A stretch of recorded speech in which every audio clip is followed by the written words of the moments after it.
But they, having seen them, having welcomed them from a distance, and having confessed that they were strangers and exile on the earth, those who say such things make it clear they're seeking the country of their own. And indeed, if they had been thinking of a country that they came from, which they went out from, they would have the opportunity to return. But as it is, they desire a better country, a heavenly one. Therefore, God is not ashamed to be called their God, and he has prepared a city for them. They saw something bigger than just what was going on in earth, is what it was saying. That the promise that Abraham received wasn't just for Isaac, because he did receive that promise. He did receive a child, just like God promised. But it was a bigger promise that had to do something that was to come, something heavenly, something bigger. You see, God puts these dreams in our heart for something bigger, something amazing, something heavenly. You know, God wants us, even sometimes people think, I really have this desire that I want to be a veterinarian, or I want to, help animals or whatever, or I want to run a business, or I want to do something, and you think, well, that's not really heavenly. Yeah, it is, because God can use that to bless you and prosper you and to send out other people to go and preach the gospel. Or God can use that to do something. God has these dreams he wants to put in our heart because there's something big he wants to accomplish. And even if it's beyond what you can see, even if the promise is even bigger than your own lifetime. There are men, you look through history, and there are people that you think, you hear about like guys like Billy Graham. I always, it's an amazing story. Billy Graham, the amount of people that he's touched for Jesus. The amount of people that he's, won to the kingdom of God. The amount of people he's preached the gospel to. But there was, the guy that actually had preached to him wasn't no big deal. He became a Christian listening to a guy preach to him that, just sharing the gospel to him. I don't even know his name. None of you guys know his name. It wasn't no big deal. But you know what? God could have had that person at that point in time in life to do that one thing. That promise to him was, I want you to preach to this guy and I want you to get him saved. And that was the one thing he wanted to do. But the bigger picture was because he saw through that man would come Billy Graham, would become tons of people would become saved. You see what I'm saying? Sometimes we shortchange ourselves. We don't see the big picture. We don't see that God has something big that he wants us to do. And even if it's a little thing, even if it's something small, it's part of a big picture. Something giant, something huge, something heavenly that's changing the world.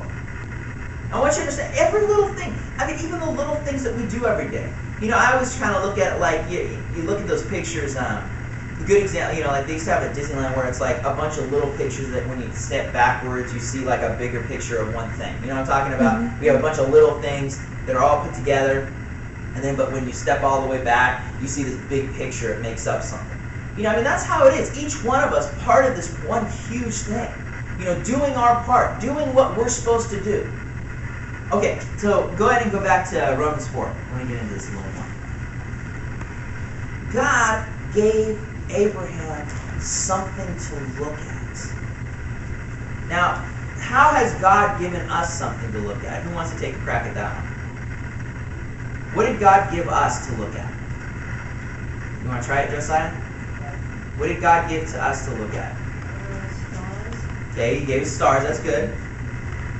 But what did God, for us to dream about things, for us to, the way we're supposed to see ourselves, the way we're supposed to be able to believe, what did God give to us? Well, most of you guys are holding it in your hand right now. The Word. He gave us this to look at.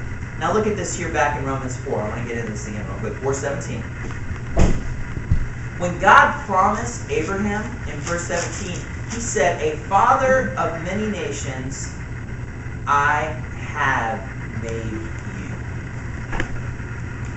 When did he say that to him? When we just read here back in Genesis 15, did Abraham have a kid yet? Remember, he said it himself. He said, "I have no son."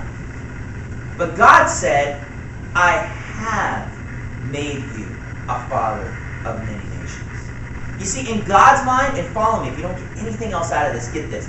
In God's mind, it's already done. In God's mind, he sees you for what he wants you to be. God is always going to be believing for your best, for the absolute best that he can see you becoming.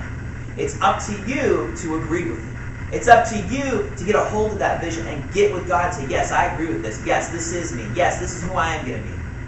And he said, Abraham, he said, "Father of many nations, I have made you," because in the sight of him who he believed, even God, in God's sight, the way he saw Abraham, he saw him already done as blessed. and he did something else. He called those things that are not as though they were. Now I want to get into this here just a minute. God gave him something to look at. He said, and he told him something. He said, I've made you a father of nations right now. Yeah, you don't have a son, but it's already done. In my mind, see, this is something trippy to think about, and try to dig into this. God lives outside of time. Think about this for a second. There's no time travel with God. I mean, God doesn't have to go here, here, and here. I mean, God is outside of time. God created time. I mean, it's back in Genesis when he created the times and the seasons. God created time. He started time into motion. But God is outside of time. He's not in this linear traveling forward of time. I mean, he's outside of it. So when he looks at things outside of time. We experience things inside of time. So if you're sick, you're experiencing sickness, you believe God for healing, you believe God that you are healed. It's a done deal. It's already been taken care of. Why? Because number one, God says if you believe what you receive, you'll receive. And number two, Jesus already died and paid the price for your sickness and disease. That's already happened. In God's mind, that's an event that's already been established. It's not something you've got to wait for. The problem with Christians is for so long we've had this idea that we're waiting for something. That something's going to happen. We just, it's going to happen. Something's going to happen. No, it's already done. Because God doesn't work in this little linear thing of, here I am today, this is where I'm going to be. No, God sees you as that person right now. God sees you as that successful person. God sees you as that healed person. God sees you as that blessed. God sees you as that saved person right now. Because God lives completely always in the now. He doesn't live like, someday I'm going to do this. He lives in the now, right now. That's where God is all the time. So when you pray and believe that you receive something, it works. Why? Because God is outside of time. God, he made that promise, in our years, 2,000 years ago, but it's just as if he just said it. People always say, well, what if I die and, what's it going to be like for the people that I leave behind and stuff? They don't think of things that way because they're outside of time. There's no time up in heaven. Time is what's going on here right now. Time is an idea that we live in, and I'll tell you what, the hardest thing probably for Christians to get that out of their mind is to get outside of that idea of time. Because there is no time in God. God is outside of time. So when he says something about you, he's saying it, and I like how it says in Romans, he calls those things that are not as though they were. Why? Because in his mind they already are. It's a done deal. God saw Abraham as a father of many nations the moment that Abraham chose to follow him. There was no, I got to wait and see how this guy works. No, in his mind it was done. And the moment that Abraham covenanted with him, the moment that he made a covenant of blood with him, and he promised him, the moment that he was willing to sacrifice Isaac his son, Jesus in God's mind had already been given and died on the cross and rose from the dead that moment. That's what I'm saying. There's no time in this. It's something that's established in the Spirit and it's done. Jesus, and like I said, I'm getting deep here, but I want you to please follow me on this. God, when he establishes something, it's done. There's no waiting for it. I like how it says in Hebrews 11:1, now faith is. It's not if it's not now, it's not faith. Faith is now. God is a faith God. He says now. I love when you read in Genesis 1 when he speaks, that God said, let there be light, and there was light. In the Hebrew, it's light be, earth be, ground be, water be. It was instant. It was done. God spoke and it was there. That's the way that God works. Okay, so God spoke that Abraham was the father of many nations. He gave him, he spoke to him this thing. He said, this is the way it is. This is the way I see you. This is what I called you.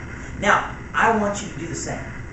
Now you say, well then why aren't we instantly healed all the time? Why aren't we instantly everything taken care of? Because honestly, it's for us to believe it, and then God gets that into motion and those things come to pass. In Abraham's situation, it came to pass. Yeah, it already happened in God's mind, but it was up to him to believe. And so he said, well, how long do I have to believe? It's not an issue of how long you have to believe. It's an issue of do you believe? If you believe, you will die believing it.